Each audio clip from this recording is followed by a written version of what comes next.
Ayun guys, yung papunta dyan yung ano, bagong zigzag road. Dito tayo dadaan sa ano, sa old zigzag road. No?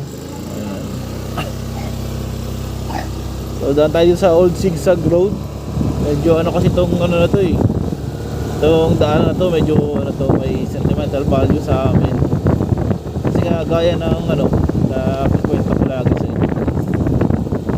Dito sa ano, before kasi yung bata pa kami. Bataan namin ano eh,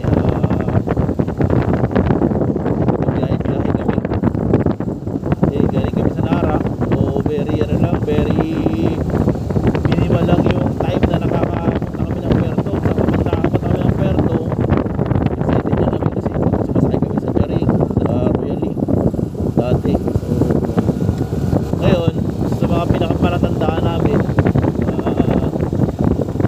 malapit na sa Puerto is pag nandito ka na sa ano, zigzag. So parang bata kami pag na-zigzag ka na ano, yan, palatandaan na yan na nasa ano ka na, lapit ka na sa Puerto. So marami nagkano dito to guys, mga nagkano, nag bird photography. Marami kasing mga ano dito sa mga site to. Marami ka makikita ng mga ano nature, mga ibon. Nembing ano, may mga photographer yan, ano mo? Oo, nag-iarap sila ng eagle. Ayan, mga ibon, marami kasing ibon dito eh. Mga ano, mga wild animals, maraming unggoy to, G. Maraming unggoy. Unggoy yan dito. So, dito yan. Ha? Oo, sakyan nila yan. Dito, marami, bira rin ang madaan dito kasi dito yung main road. Pero, reserve pa rin to ng ano. Kung makita nyo yan, no, yung may event ngayon na zigzag, ano, bird photography. Marami kasing ibon na matagpuan dito eh. So, mga nature. Kaya na pre-preserve dito ng city. Dati yung wala pang uso yung mga ano, mga cellphone na baka bago, yung analog pa ng dating mga cellphone. Wala pang signal sa mga munisipyo noong time na yun eh.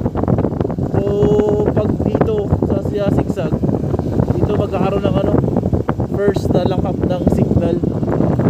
So grabe rin din eh. Tagal ng ano na to. Marami rin nangyaring aksidente dito, kaya nga binago yung area. Nilipat sa mas magandang, mas malawang, sa mas mga medyo mas safe na area yung daan. Kasi nga dito sobrang tindi ng mga ano yan o, yan o, mga bird photography sila o, yan o. Yung mga nag-bird photographer dito, mga sikat na bird photography, galing no. Yan yung ano, may contest kasi ngayon si PPUR sa Subarao Festival. So dito yung maraming magandang site no, para makita, mapa-introduce din sa mga tao na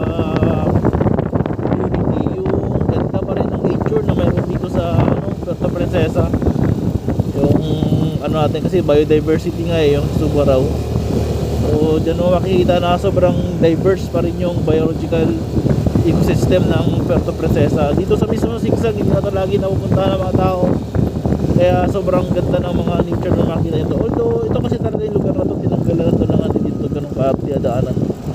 Because nga medyo prone to accident. Marami din mga nangyaring accident dito New York.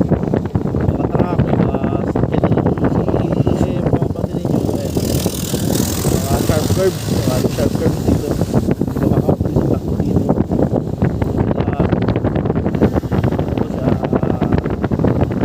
Nakita nyo talaga ano, kailangan ng mga safety driving ang kailangan dito.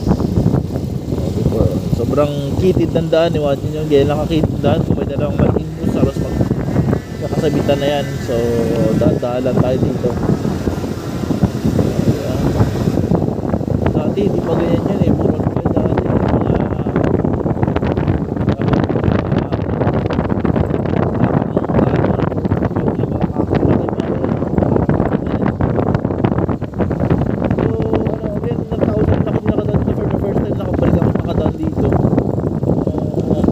dati yung daan, kaso lang mas before, mas makitid, medyo hindi nga talaga siya talaga safe for travel lang, regular travel.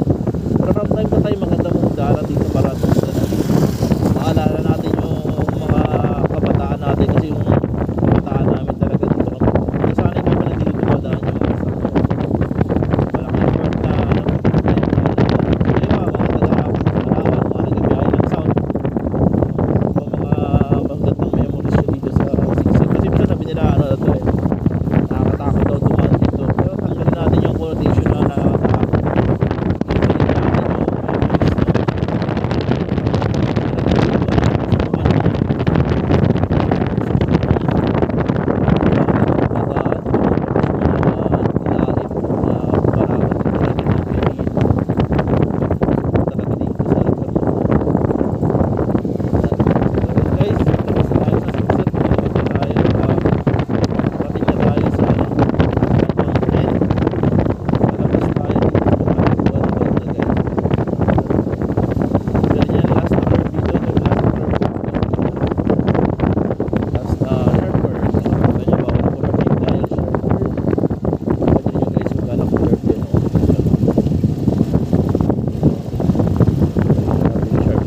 after ng last na card na to, ito na yung